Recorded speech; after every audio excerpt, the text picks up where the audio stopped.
Hello and welcome to a show for Trowbridge. We're Jonny and the Baptists. My name's Jonny. And my name is Paddy. And we together are Jonny and the Baptists. Mm-hmm. And what we're doing tonight is a 30 to maybe 40 minute show that's probably, 30, 40 minutes from now. Yeah. The first 7 minutes were lost. We're going to do a little show that is talking about the town of Trowbridge. Yes. We're not from Trowbridge. No. As you can tell from our hats, I just said earlier. Yeah, it was a really good joke earlier, but now we improvised it, and now we can't really recreate it. I don't know if there is an official Trowbridge hat. We assume there is. But this isn't. Tell us in the chat. So, what we're doing is we're trying to make a song about Trowbridge. Mm-hmm. And then hopefully maybe we're going to make a whole show about the place. Why, you ask? Well, two reasons. First of all, it's part of a project called Here and Now, funded by Future Art Centre. They're teaming up, Future Art Centres, with 40 art centres across England, making community engagement projects, partnering with a particular art centre. And we are working with Trowbridge Town Hall to make a song about Trowbridge. The reason we're interested in doing this is because I think Trowbridge is somewhere that is a bit forgotten. Yes. A little bit unloved, mm-hmm. and could do with a bit of the restoration of civic pride. It could do with people remembering just how great it is. We went around the town many times, and one of the main things people said when we asked them what did they think of Trowbridge is they said they thought it was a shithole. Yes. Now, that is a terrible answer, and also people didn't really have much to back up with why they thought it was that. I think it's just become sort of passé, normal, to make jokes about the place that you're from if it isn't somewhere as massive as Bristol or London or Manchester. And we'd like to see if we can make something that helps change that. We, as you probably can tell, are outsiders. Mm-hmm. We don't know Trowbridge well. Over the last 3 or 4 months we've been coming, we've been interviewing people, we've been talking to them, we've been trying to learn about the place, but we don't know the heart of the place yet because it isn't our town. No. But we are both from small, forgotten towns. I'm from Reading. Paddy is from a place called Carterton, which no one else has ever heard of. No, the jewel of the South. That's right. So this project, working with Trowbridge Town Hall, is going to try and make a song that's joyful and fun and uplifting and positive about the place. And what we're going to do tonight is we're going to talk to 2 guests, one of whom works in Trowbridge but lives just a little bit outside. The other lives and works in Trowbridge, the double whammy. Yeah.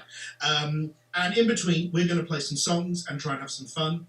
And you'll notice, if you're watching this on YouTube, there is a chat function next to it. What we'd really love is for you to write in and tell us things. We're going to ask you some questions. So the question we want to ask you most of all is, what do you like about Trowbridge? Why do you live there? And what is it that we should celebrate? Rob, would you mind typing those up into the comments section? I'll read them again so that we know they're there and you can respond to them all the way through the show. And then we'll try and read out some of the answers at the end. I'll just read them again for you, Rob, because as I can see you going, what did you just say? Yeah. What do you like about Trowbridge? Why do you live there? And what should we celebrate in the piece of work, the song that we're making? If you don't know who we are, that's perfectly reasonable. We are 2 comedians who play a huge number of half-empty art centres up and down the country. Although at the moment we sit at home. Haven't done that for a year. Because of the pandemic, but ignore that. That's fine.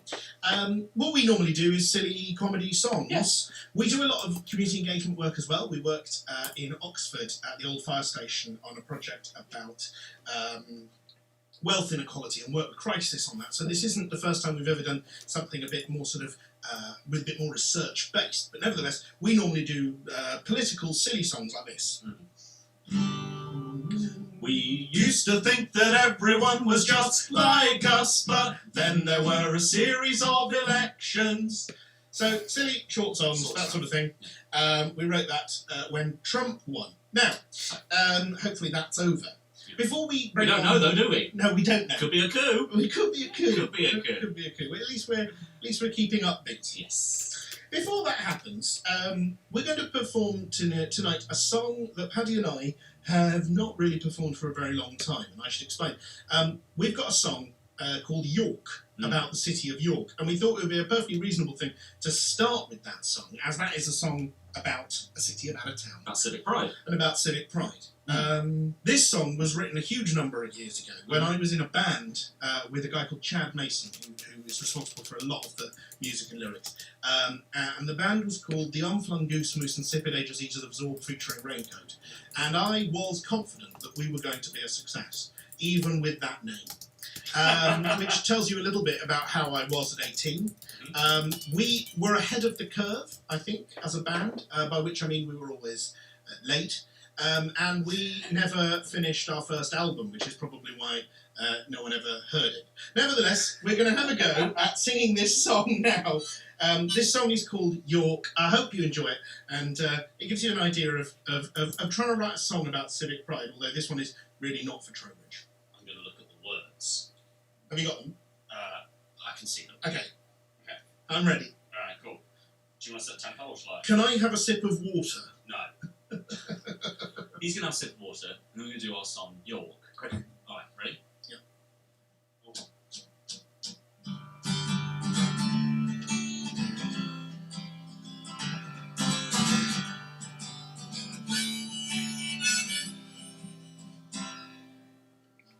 Everybody's singing about New York, New York, but I've got to get this off my chest.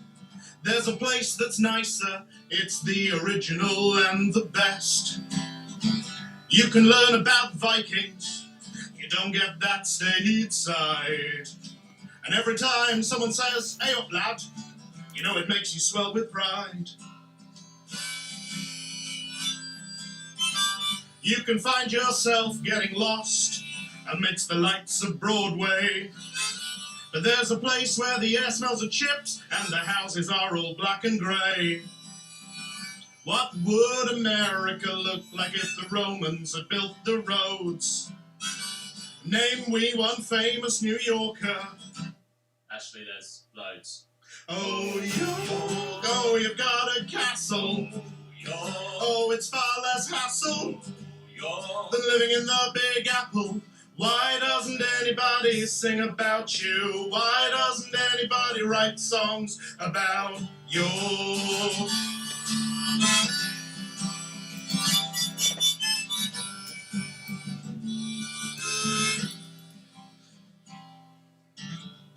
In the city that never sleeps, you can hail a cab anytime. But you'll get nowhere if you try and order half a mile at the Guggenheim.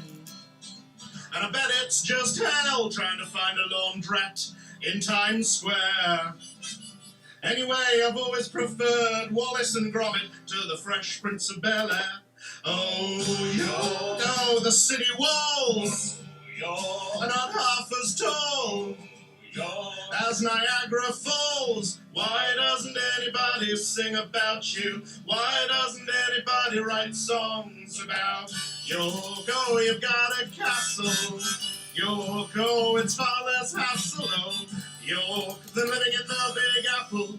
Why doesn't anybody sing about you? Why doesn't anybody write songs about York? Okay. Hey! Lovely. Now, that's a little song about the city of York. Thank you very much to the wonderful Chad Mason, with whom who's responsible for a large proportion of that song. It was one of his songs in the band that we did together, and it's very strange playing it 20 years later to an audience of, on millions, I can only imagine. Yes. On the internet. Yeah. Do keep commenting on the stream if you can.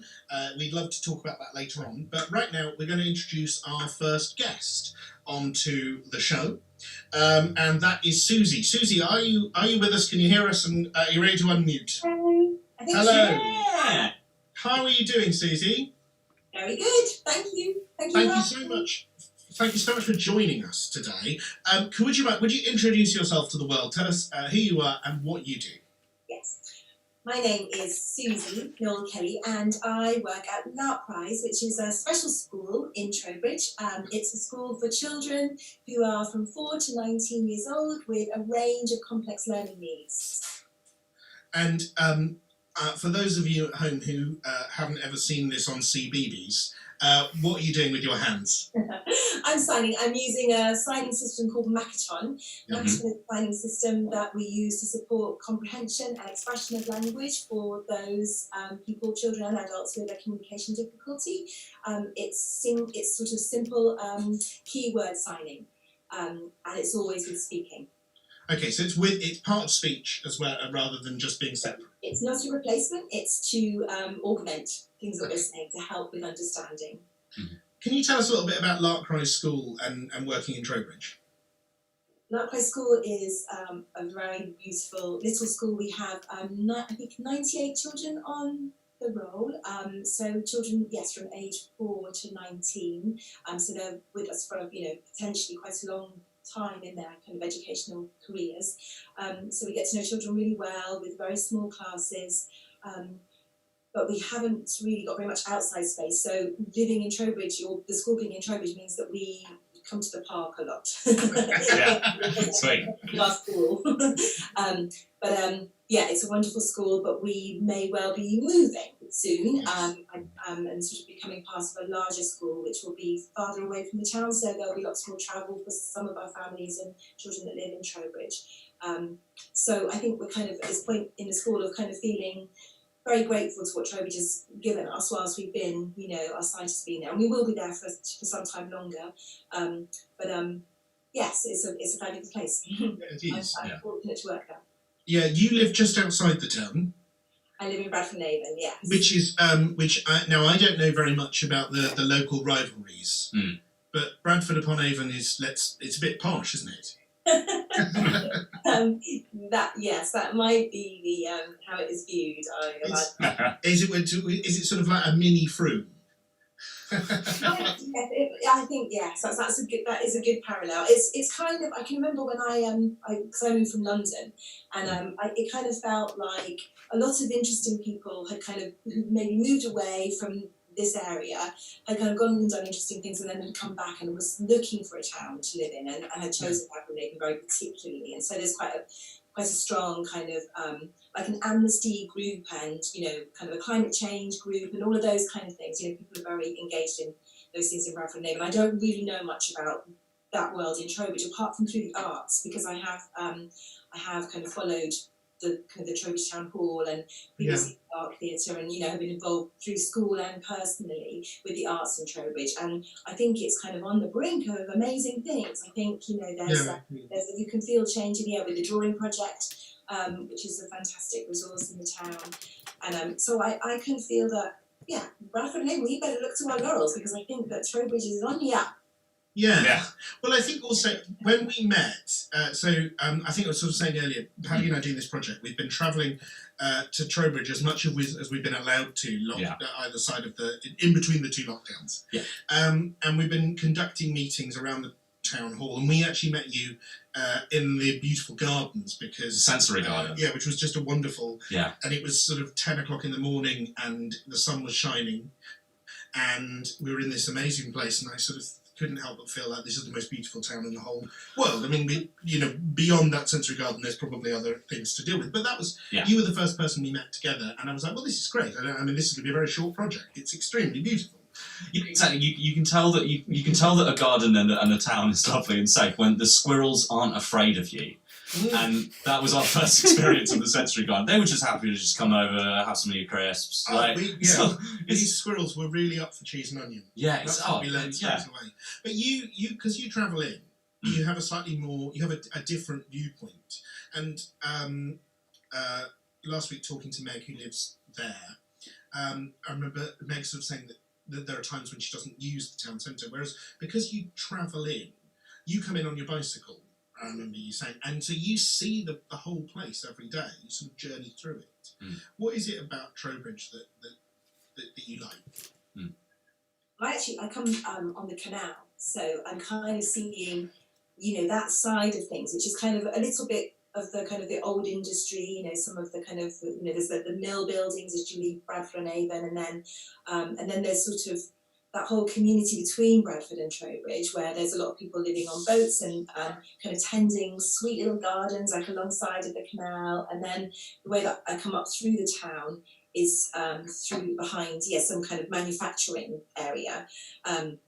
And it's always super cheery. There's always people, probably on a cigarette break or, and everyone's like really, really friendly. And so I don't really have a lot to do with the town apart from when I'm supporting children, either kind of coming out to, we use town in terms of, the local shops and the library, and our children go swimming at one of the secondary schools in the town, and all of the.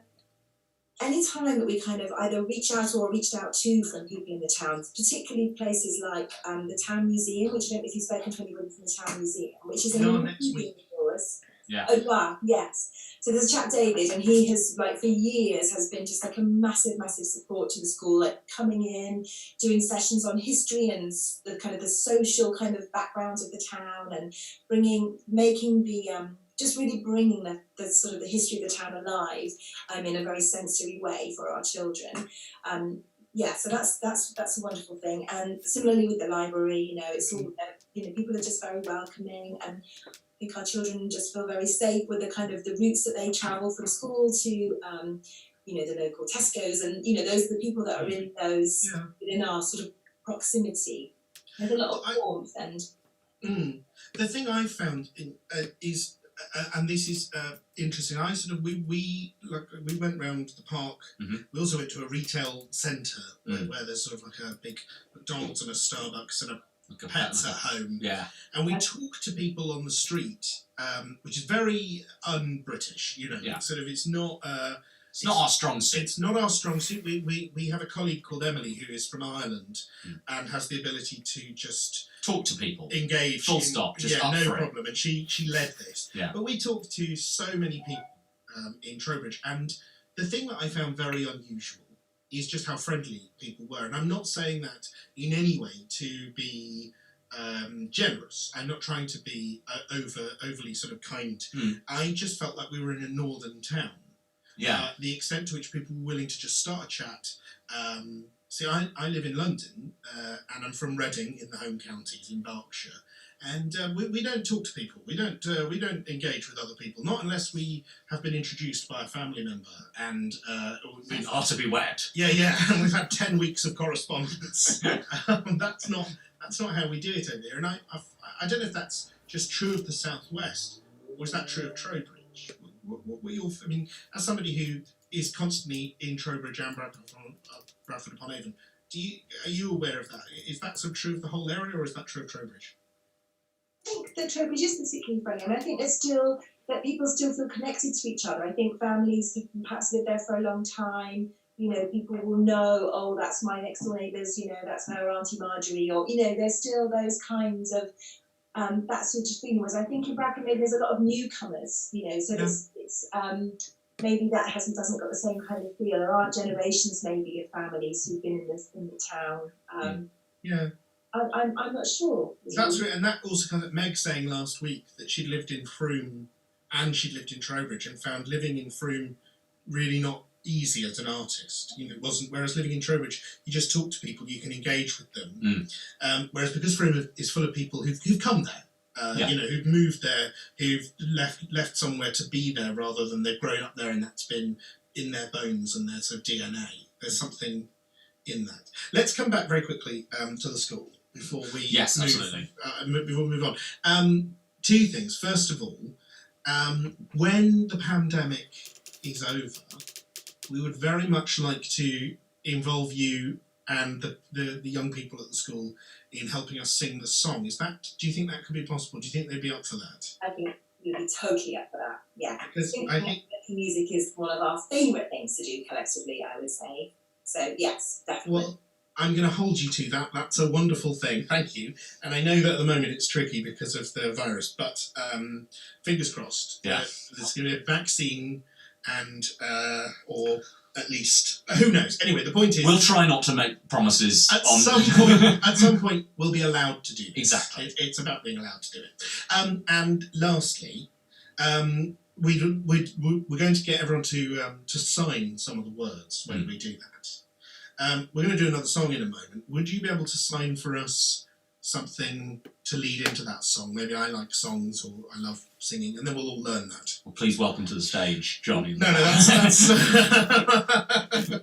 Shall I get my guitar? You get your guitar. All right. Yeah, let's all have a go of signing. Okay. So very simply, it's a gesture. I like. 2 taps right here. I like, and this is singing. Oh, that's nice. Yeah, really nice. I like singing. Singing. So can we all sing along? Is there a sing along join the in bit? No. But, only because we haven't planned it. I like listening as well. We can all listen along. I'm sorry to not have been more supportive in that. Planning ahead. Susie, it's been an absolute pleasure talking to you, as it was last time. Thank you so much for joining us. And now let's do a little song. Lovely. And then we're going to talk to Layla. This song, it might seem... David, who runs the Trowbridge Town Hall, who asked us to do these shows, because we were going to do some live shows in the Town Hall before lockdown happened. And David asked us to see if we could bring them on stream. And I said, well, we haven't written the song, the song that's about the content yet, because we haven't learnt enough. And he said, why don't you just do a couple of your old songs? And so obviously we did the York song.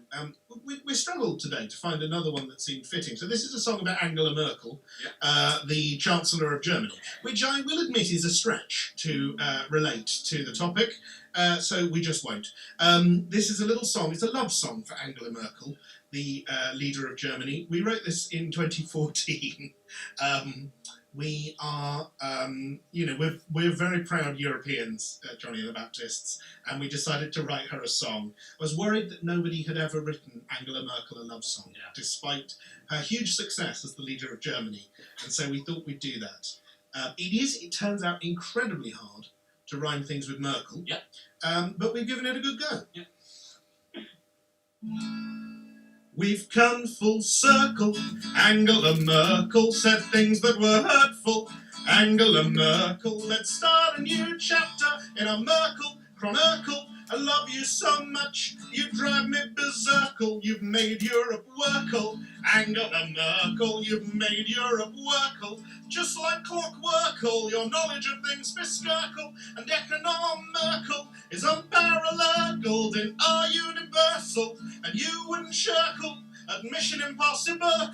Without you, Greece and perhaps Portugal would have gone hurkling into a downward spirkle. So let's rebrand the euro as the Deutsche Merkel, and I hope this doesn't make you megalomaniacal. You're so strong, Angela Merkel, you could get tyrannical. You're more powerful now than Joe Biden-erkel. You could take over the world, not just Europe, but at night I just dream we take a mini Brurkle, you and I, Angela Merkel, at Oktoberfurkle. We'd wear Leyla Herkle and eat pickled gurkles, and when you dance it is wonderful, if a little too twerkful. And I'll take you on a journey to Constantinople. Wait, I am Miss Sturkle, it's now called Constantinople. I didn't forget the words. And know in my heart, it could never ever workle. You're the Chancellor of Europe. We write songs that are top-erkle. I briefly forgot the words, but I think I covered. We've come full circle. Angela Merkel said things that were hurtful. Angela Merkel, let's start a new chapter in our Merkel chronicle. I love you so much, you drive me berserkle. Angela Merkel, Angela Merkel, I love you, you're so kissable. You drive me so wild, I can't even vocal. It's my desire for Angela Merkel. Angela Merkel, Merkel. Angela Merkel, sweet Angela Merkel. Just a bit of fun. I'm sorry, I briefly forgot the words in the middle. And I want to say it was for a good reason, but it wasn't. I can hear in the background my 2-year-old daughter having a bath. And I suddenly heard or a breakdown. Or a breakdown. I think it's a bath. And I suddenly heard a very loud thud. Yeah. And I sort of panicked and then forgot where I was in the song. And then I heard laughter, which suggests the thud wasn't a problem. Yeah. But I apologise for sort of losing the thread. Okay, we're going to welcome to the show our second guest. Layla, are you with us? Hello. Hello, how are you? Hey! Thank you for joining us. Thank you. Like I did with Susie, Layla, would you start by introducing yourself and telling us what it is you do in Trowbridge? Sure. First, I want to apologise if I sneeze because I was just having a sneezing fit. But Don't worry at all. There's My no name smoke. is We can Layla. Thank you. Good. I need that. My name is Layla. I am from Trowbridge. I live in Trowbridge, and I run Trowbridge's. I don't know if that's an actual word. Trowbridge's first zero waste plastic free shop, which is actually based within the town hall, which is where I met these lovely guys. And yeah, that's me. So how long have you been running the shop and how did that come about? So I have been running it since it opened October 2019. So we've just had our year anniversary. And Congratulations. thank you. And the story of how it came about isn't a short one, so I apologise in advance. So I moved to Bristol to have my daughter, who is turning 3 on Monday. We lived there for about 6 months to a year, and then due to circumstances, we ended up having to come home to Trowbridge, which wasn't in the plan. And where I was living in Bristol, there was an abundance of sustainable shops, of ethical shops, zero waste shops, and it kind of was the norm because there was so much variety around you. And I just thought wherever I end up, whether it's in Bristol, whether it's in wherever, Trowbridge, I'm going to open up a shop. So I came back to Trowbridge and there was no shop. And I hadn't been back to Trowbridge for probably 3 or 4 years because I was dabbling in and out of living in London and Bath.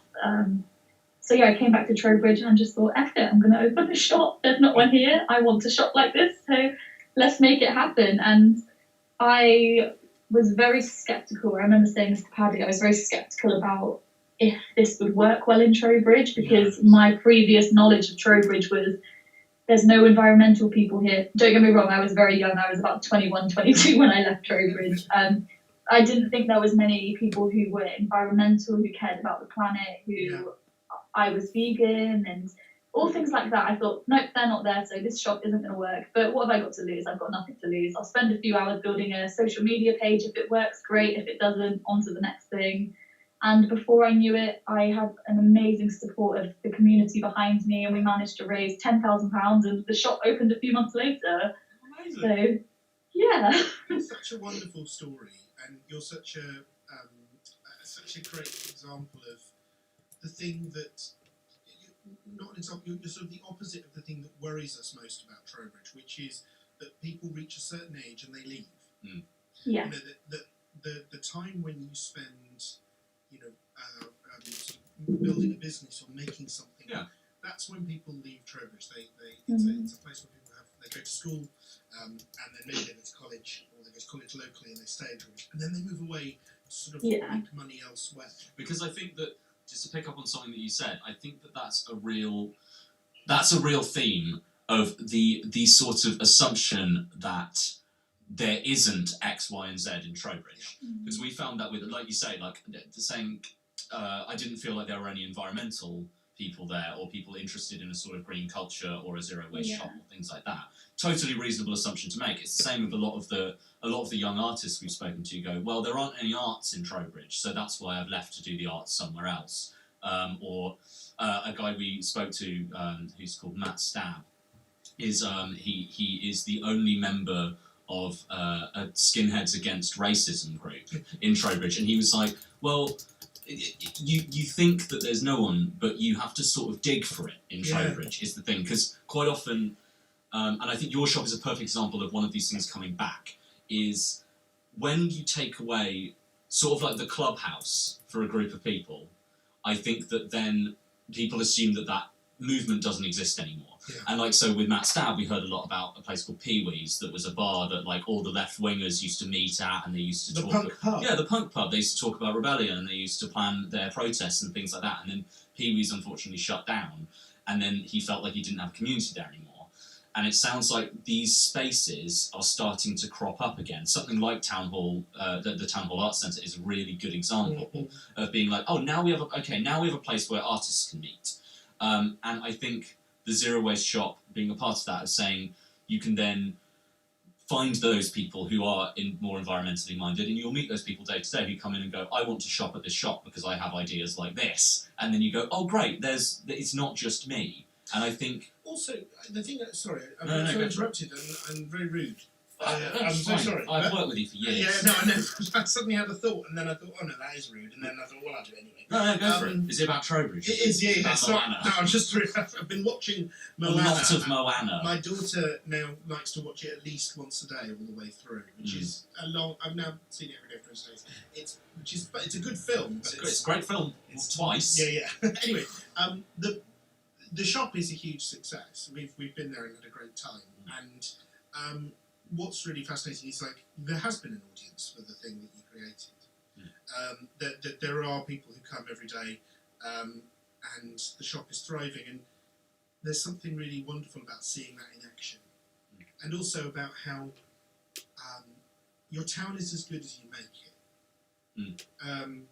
And I feel real guilt about leaving my hometown, because I was just like, oh, there's no way I can do the things I want to do in my life and live here. But I don't think that's true. I think that's just what I believed because everyone else told me that and sort of made me think that. And actually, we had someone who watched the show yesterday, watched the show last week, who emailed yesterday, who'd lived both in Reading, where I'm from, and in Trowbridge, and talked about the similarities. Yeah. And then one of the things they did, he listed places in Reading that are amazing. And I won't read them out because they won't mean anything to you. We're going to bring it up next week as well. And we're going to bring it up next week. But I was like, oh yeah, there's so much. Yeah. There was, it's just, and I do understand there's a real pull to find yourself elsewhere. But and there's nothing wrong with doing that. No, absolutely. But there's also so much at home that should be cherished and loved. And Layla, you are basically you spotted something wasn't there that you wanted to be there, and you made it happen. So you're our hero, is what I'm saying. Thank you. Thank you so much. What's next for the shop? So you've stayed open because I know that like lockdown and things. Can you stay open every day? Yeah. We're an essential business because we sell Of course. food. So yeah, we're very lucky that we can be there. But next steps for the business. So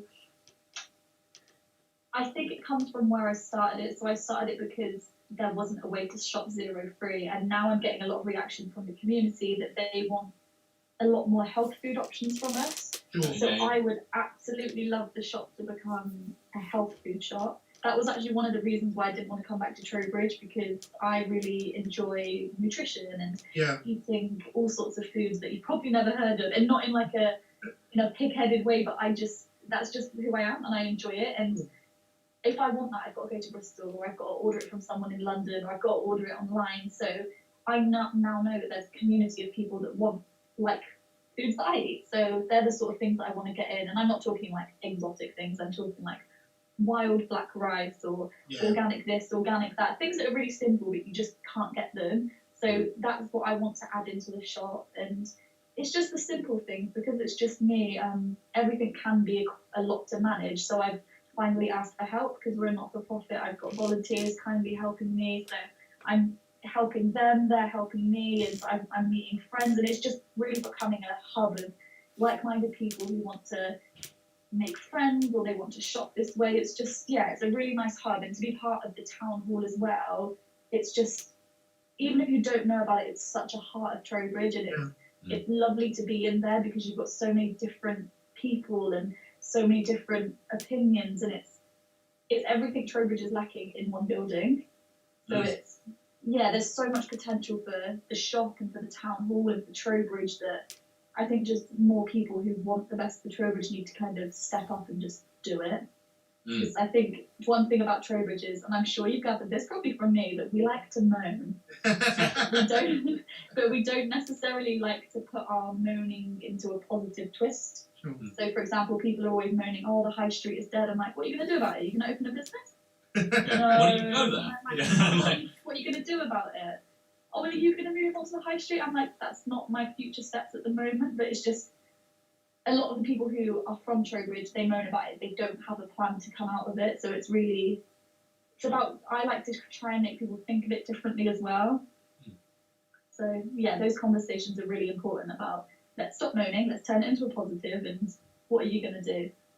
What are you going to do about it is a really good vibe for it's a good slogan for civic pride, because I did the same. I used to always complain about Carterton. I'm going to write that down. Yeah, write that down. I used to always complain about Carterton because, and this is actually very similar to Trowbridge, basically the thing that we had in Carterton was a skate park.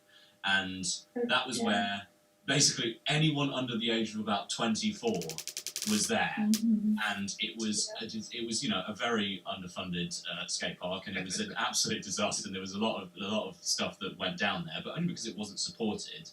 And we complained about the rest of the town being, we're not allowed to go anywhere. We were allowed to go anywhere. Of course we were. We're people. We were oh, we're only welcome here. Well, at this bit of wood.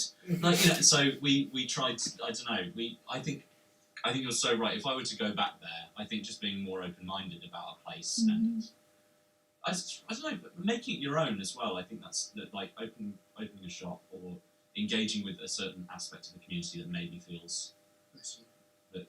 Thank you. No, I mean, bless you, Paddy. Bless you. Such a kind heart.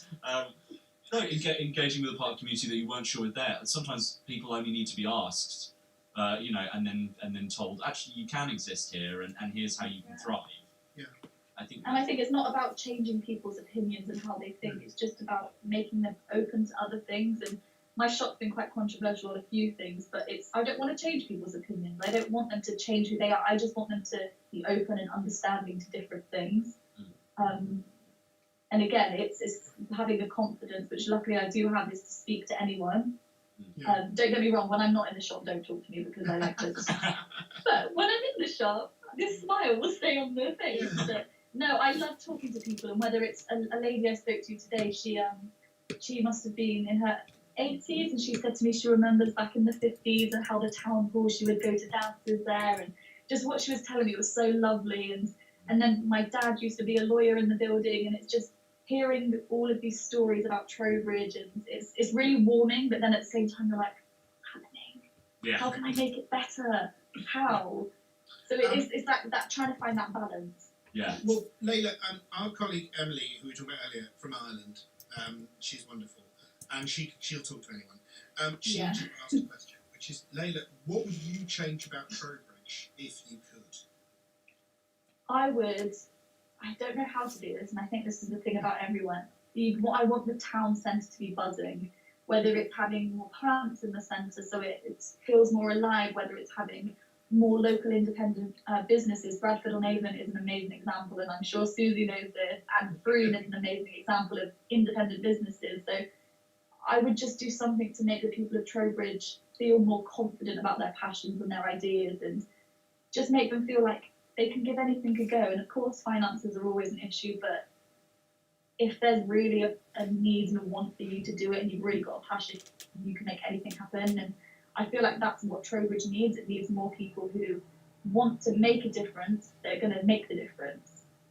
That's all I feel like Trowbridge is missing. Because I think growing up here, there's a lot of, oh, Trowbridge, there's nothing here. Like you were saying earlier, you've got to move to a bigger city. It's not like, no, I'm going to stay in Trowbridge. I'm going to set up my life here, set up my future. I'm going to have children. That's not, even me, my parents grew up here, and that's not the mindset you're told. You're told to go. As soon as you're old enough, move out, go. Right. But we need to, and I think Trowbridge is getting there. We've got new Ilex Mills, for example, that's happening. We've got faster trains coming through Trowbridge. A few good shops have come and gone, restaurants, cinema. But it's just, we need to really believe in the town and change how we speak about it. It needs to be more positive, and we couldn't agree more. And thank you so much. That's really heartening and made us feel much more positive about the project as well. It's given us some lyrics. And we've given us some ideas. Very helpful. Thank you, Layla. Thank you so much. Susie, was there anything? Was there any questions you wanted to ask before we move on to the last bit of the show? Because I wanted to. If you guys wanted to chat, that was also available. That is also an available option, and then we'll head to the chat to see if we've got questions for all four of us. I was just thinking about how, and I think I might say this to you, Jonny and Paddy, when we met, but whenever people are lamenting about Trowbridge, one of the things I would say to them is look up, look up in the town. There's beautiful architecture. Yeah. It feels like things are looking up, and if people are looking up, I think Trowbridge will become the place that we would all love it to be, because I think, like Layla was saying, I think there's absolute potential, and but I think it's about confidence. And we're told that, like you were saying, generations of people were told that, this isn't the place that we need to be elsewhere. But I think you were alluding to something earlier on, Jonny or Paddy, about just like making where you are the very best. It's about us. We have that power. I think if we haven't got the confidence and the esteem as well, you don't think that you are the one to do it, but of course we all are. We all can. Yeah. So I think keep looking up. That's what we're going to do. Thank you so much, both of you. It's been an absolute pleasure talking to you both, and we really appreciate you giving us your time. Yeah. And before we go, Rob, what do we have on the chat? We've got Rachel E booked for producing the show next week, because she remembered the third question for me to type that I didn't. Oh, That's good. So she's very graciously agreed to become a team member. We had Jessica Bennett answering the questions. Trowbridge doesn't pretend to be something it's not, was her answer to question 1. She was born here, was her answer to question 2. Her answer to question 3 was its diversity, which is lovely. And then she sort of rethought based on what was happening, I think, if I remember rightly. I've changed my mind. It's the Trowbridge squirrels we should be celebrating 100%. Well, that does seem That's reasonable. very fair. Fab. Those are some great answers. Thank you, Jessica. That's really great. We're going to be back next week on Friday again at 7 o'clock. The show is about sort of 40 minutes. We are going to have 2 more guests, and I think we can tell you that we have one already booked, which is Stuart Palmer, who is the Liberal. Oh yes, Stuart. We're also having Stuart Palmer. Yeah. Stuart Palman and Stuart Palmer are joining us. And Palin Stewartson is Stuart Palman is joining us. He's the Liberal Democrat. I think he's the council leader. he's the leader of the council. He is. We met him and we loved him because he's brilliant fun and very smart, very interesting person. I think he's been in Trowbridge a long time, but he is originally from Hull via Finland. His dad's Finnish. So that's quite a long journey west. He's Finland to Trowbridge. So we'll be talking to him and at least one other guest. Yes. To TBD. TBC. No, TBD. What's TBD? To be done. To be done. To be done and booked. To be guessed. Thank you everyone for watching. Thank you everyone for getting involved and sharing your thoughts. This show will continue to be online and available for you to watch, and then we're going to edit it all together as a resource at the end of this. Please keep sending us via email, Jonny and the Baptists at gmail.com. There's no H in Jonny. If you send us any thoughts you have or any ideas you have, we've had some wonderful people write in with suggestions. I'm going to read out some of the poems that people have written for us about the town. In fact, we might try and get the people who did those two to read them out themselves. Yeah, that'd be great. Thanks so much for joining us. Thank you to our 2 wonderful guests. It has been a real pleasure tonight, and look after yourselves. Stay safe, stay well, and stay frosty. Good night.